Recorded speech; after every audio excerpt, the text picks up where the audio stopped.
अस्सलाम वालेकुम नाज़रीन, डॉक्टर दानिश सीरियल फोकस के साथ हाजिर है। आज मैंने एक ट्वीट किया है और उसकी वजह है, अहम वजह है। मैंने ट्वीट किया है कि जनरल आसिम मुनीर जो इस वक्त आर्मी चीफ़ हैं, joint chief of staff general Shamshad, उसके अलावा जनरल नदीम अंजुम, इसके अलावा DGISI, फिर जनरल सईद जो CGS हैं, जनरल आपके फैसल नसीर जो DGC हैं, और उसके साथ साथ DGISPR अहमद शरीफ, ये प्रोफेशनल सोल्जर्स हैं। इनका किरदार सबके सामने है। पाकिस्तान मिलिट्री में भी हर किस्म के लोग हैं, लेकिन ये जो एक बैच आया है जिसके बारे में ख़ुद अहम तरीन लोगों का ख्याल है, जो मिलिट्री को बहुत करीब से जानते हैं, जिन्होंने मिलिट्री पे या डिफेंस पे काम किया हुआ है, उनका कहना है कि इससे शानदार बैच आज तक पाकिस्तान की पूरी 76 साल में नहीं आया। बेहतरीन प्रोफेशनल सोल्जर्स हैं, बेहतरीन इनकी परफॉर्मेंस रही है, एक्स्ट्रा ऑर्डिनरी परफॉर्मेंस है, और किरदार के हवाले से भी इन पर कोई उंगली नहीं उठा सकता।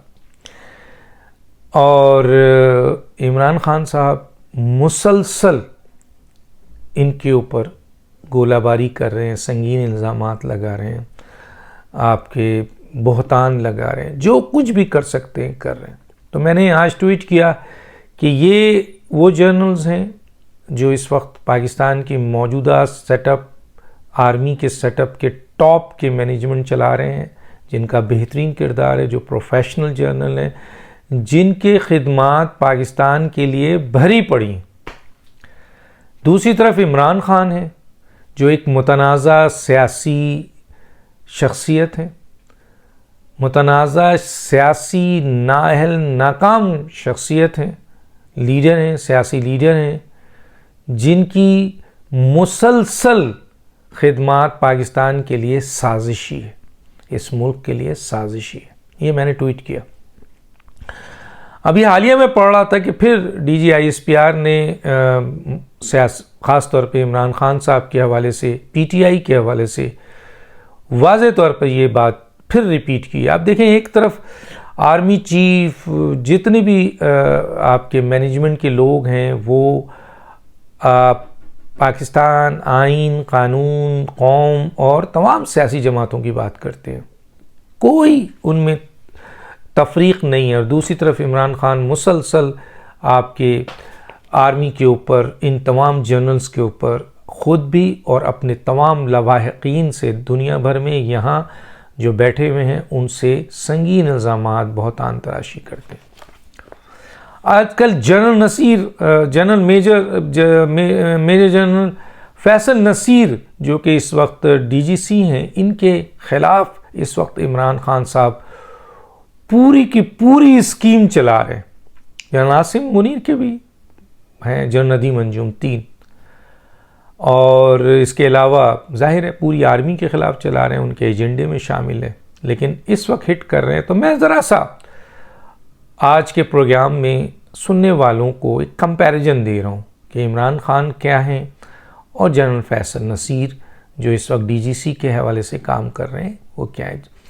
देखिए, जनरल फैसल नसीर जो हैं वो CMI यानी कोर मिलिट्री इंटेलिजेंस और कॉप मिलिट्री इंटेलिजेंस कहलाता है। उसमें ये बड़ी मेजर पाकिस्तान की इंटेलिजेंस ऑर्गेनाइजेशन है। इसमें जनरल फैसल नसीर मुख्तलिफ ओहदों पे काम करते रहे।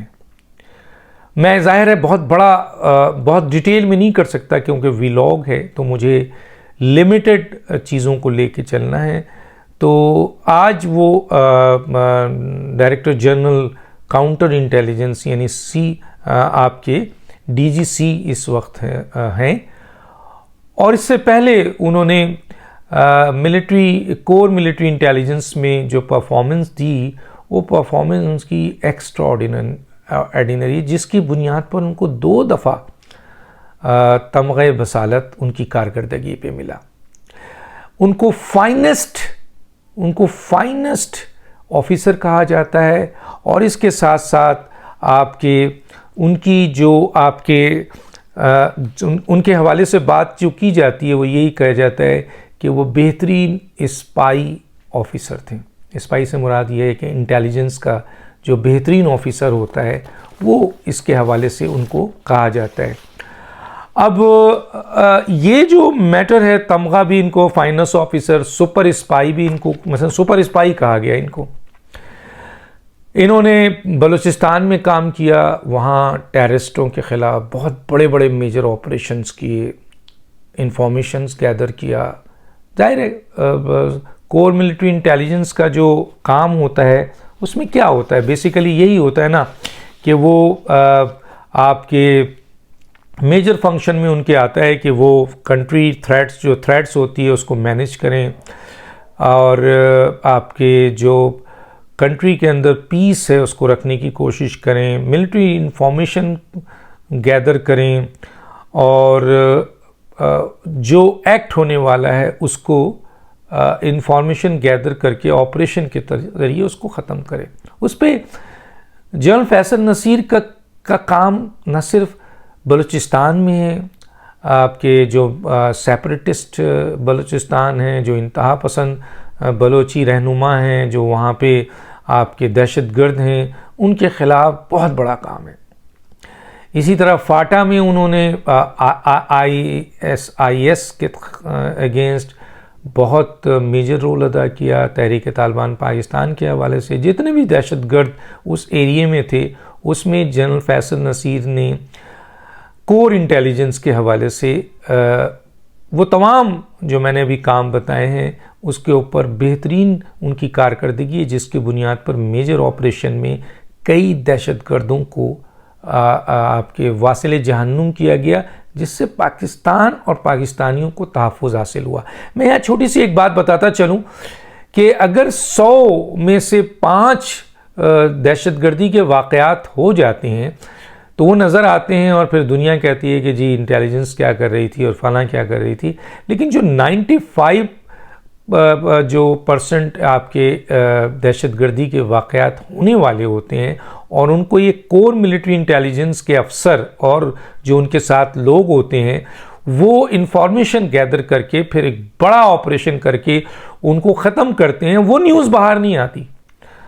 अगर वो 95% भी अगर ये चीज़ हो जाए तो फिर आप कह सकते हैं कि इनकी फेलियर है, लेकिन 100% तो दुनिया में भी नहीं होता है। दुनिया की कोई एजेंसी ऐसी नहीं है। और आपको पता है कि ये जो पाकिस्तान की ISI है दुनिया की नंबर 1 एजेंसी है। क्यों है? इन्हीं अफसर की बुनियाद पर है।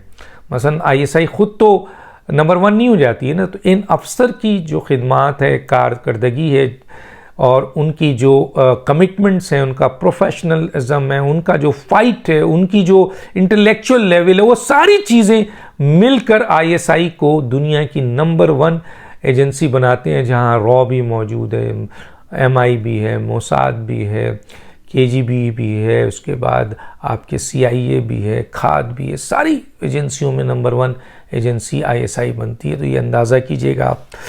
तो ये आपके जो सूरत हाल बनता है उसमें ये अपना जनरल फैसल नसीर साहब की बड़ी खिदमत है। कराची की ऑपरेशन सिंध में भी काम किया, कराची में काम किया। यहाँ पर दहशतगर्दी के वाक़यात को जड़ से उखाड़ने में जनरल फैसल नसीर का अहम रोल है। मैं ये नहीं कह रहा हूँ कि और लोगों का नहीं है। जनरल फैसल नसीर ने कोर इंटेलिजेंस में रहकर आखिर ऐसे ही फाइनेस्ट ऑफिसर का नाम तो नहीं हासिल किया ना, ऐसे ही सुपर स्पाई का नाम तो हासिल नहीं किया ना। इनको नाम ये दिया जाता है ना, क्यों? क्योंकि इन्होंने एक्स्ट्रा ऑर्डिनरी वर्क किया। और आज कराची में जो अमन है उसमें जहां हमारे रेंजर्स का रोल है, मिलिट्री रोल है, इंटेलिजेंस का रोल है, कोर इंटेलिजेंस का रोल है, दूसरे ज़राए हैं, पुलिस है, आपके स्पेशल ब्रांच है, उनमें कोर इंटेलिजेंस और कोर इंटेलिजेंस के अहम तरीन ऑफिसर में जनरल फैसल नसीर साहब का नाम आता है।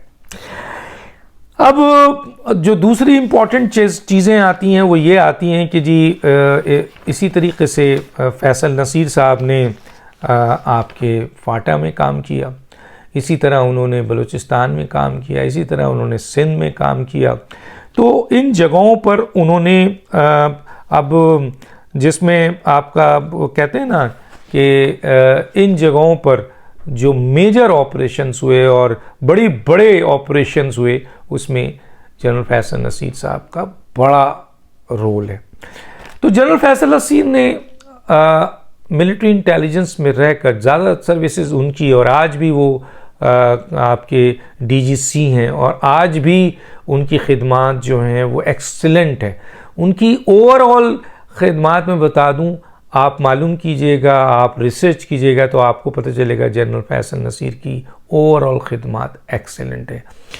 जिस शख्स ने अनथक मेहनत करके बेहतरीन अपनी सर्विसेज को प्रोवाइड कर पाकिस्तान को कई दहशतगर्दों से पाक किया, दहशतगर्दी हमलों से पाक किया, दहशतगर्दी होने से पहले उनका कला कमा किया गया ऑपरेटिव ऑपरेशन से, तो उन में जनरल फैसल नसीर का अहम किरदार है, और उसको इसीलिए 2 दफ़ा तमग़े बसालत और तमग़े भी उनको मिले।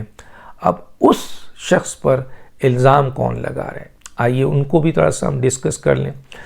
इमरान खान जो एक क्रिकेटर थे, और फिर 90s में इमरान खान को इंडक्ट किया गया, 90s से भी थोड़ा सा पहले इंडक्ट किया गया। किसने इंडक्ट किया मैं नहीं कहता, आप मालूम पढ़ लें हकीम सईद साहब की किताब, या आज भी वीडियो चलती है डॉक्टर इसार अहमद की कि उनको गोल्ड स्मिथ जो इस वक्त आपके एनाबेल जो यूके का आपका क्लब है, नाइट क्लब एनाबेल यानी गोल्ड स्मिथ की वाइफ के नाम पर, वहाँ इमरान खान साहब को इंडक्ट किया गया, और वहीं से इमरान खान साहब को प्रोमोट किया गया, और अरबों रुपए इस नेटवर्क के ज़रिए, मैं नहीं कहता, आपके क्रिस्टोफर थॉमस टाइम्स यूके का वो कहता है, इनामुल्लाह नियाज़ी कहते हैं जो इनके बचपन के साथी और उस ज़माने में इनके साथ थे, फिर डॉक्टर इसरार अहमद जैसी शख्सियत इस बात को कहती है कि जी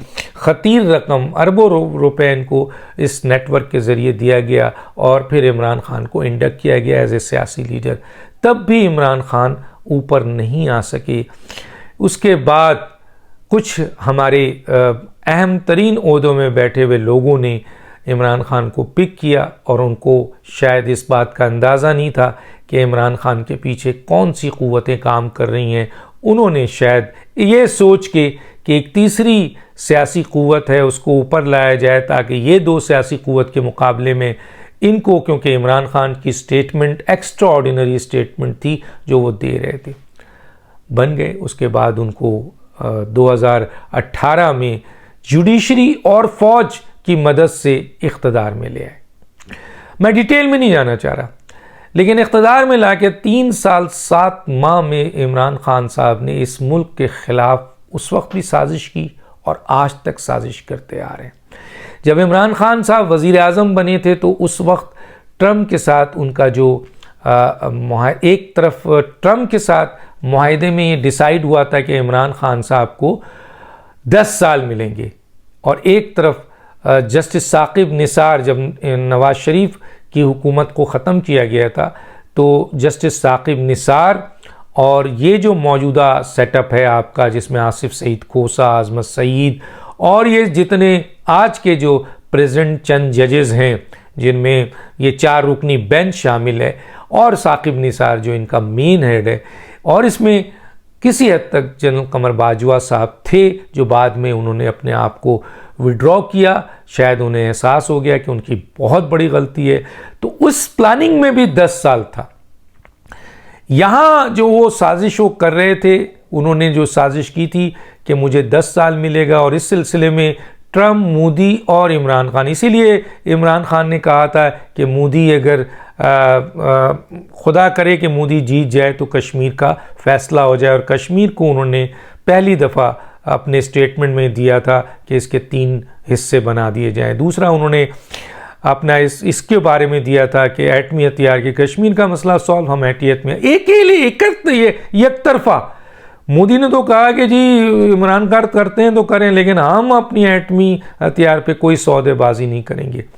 तो ये पूरी प्लानिंग थी जिसमें कश्मीर का सौदा करना था, जिसमें सीपैक को बंद करना था, जिसमें मईशत को तबाह करना था, जिसमें इदारों को ख़ास तौर पे मौशी इदारे को गिरवी रखना था। इसी तरीके से करतारपुर था और सफारत खाने को जो है वो ट्रम्प के लिए इस्तेमाल करना था। ये सब कुछ हुआ, सिर्फ 2 काम पे इमरान खान मैं बता चुका हूँ नहीं कर सके। एक, फ़ौज को उन्होंने तोड़ नहीं सके, और दूसरा, और ये भी कहा था कि फ़ौज को तोड़ा जाए। तो और आज भी जो साजिश हो रही है वो ये है कि फ़ौज को तोड़ा जाए और अहम तरीन बेहतरीन जर्नल्स को जो है वो उनके खिलाफ कार्रवाई की जाए, और ये इसीलिए ये सारा प्रोपेगेंडा इस्टेब्लिश किया गया। और अब मैं दूसरा हिस्सा बताता हूँ कि इसमें एटमी मिसाइल का भी इन्होंने रोल बैक करना था जो नहीं हो सका। मैं मुख्तसर बताते हुए आ रहा हूँ।